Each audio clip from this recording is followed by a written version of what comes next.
Méditation du 18 avril, raccourci risqué.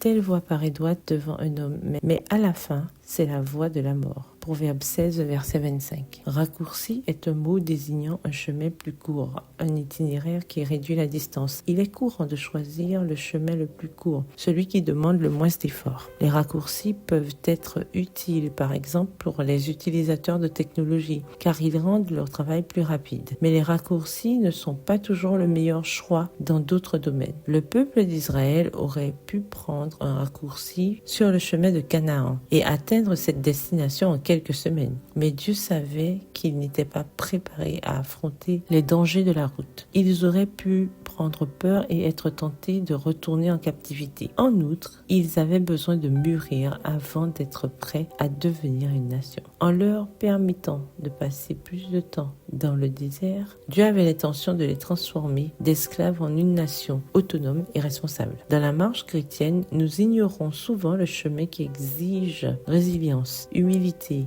opposition à notre propre personne et nous finissons par prendre les raccourcis proposés par Satan. En Éden, il a suggéré à Adam et Ève que le chemin le plus rapide vers l'excellence était de faire sa propre volonté et il les a conduits vers une fin presque sans retour. Dans le désert, Satan a proposé à Jésus un raccourci pour l'empêcher d'accomplir sa mission. Jésus a repoussé l'ennemi. Le roi Saül, loin du Seigneur, en suivant les raccourcis du diable, a connu un échec total. Abraham, le père de la foi, a commis l'erreur de suivre les raccourcis du diable en acceptant la polygamie. Il a fini par connaître le chagrin et la souffrance. Il en est de même aujourd'hui. Satan continue de proposer des raccourcis attrayants, faire sa propre volonté, se concentrer sur des objectifs élevés et ne pas consacrer de temps à sa vie spirituelle, ne pas se préoccuper du témoignage ou du ciel. Suivre ces raccourcis mène à la ruine éternelle. Suivre la volonté de Dieu peut être plus difficile car cela demande des efforts, du renoncement, de l'abandon et de la soumission. Mais la récompense ultime, c'est le ciel.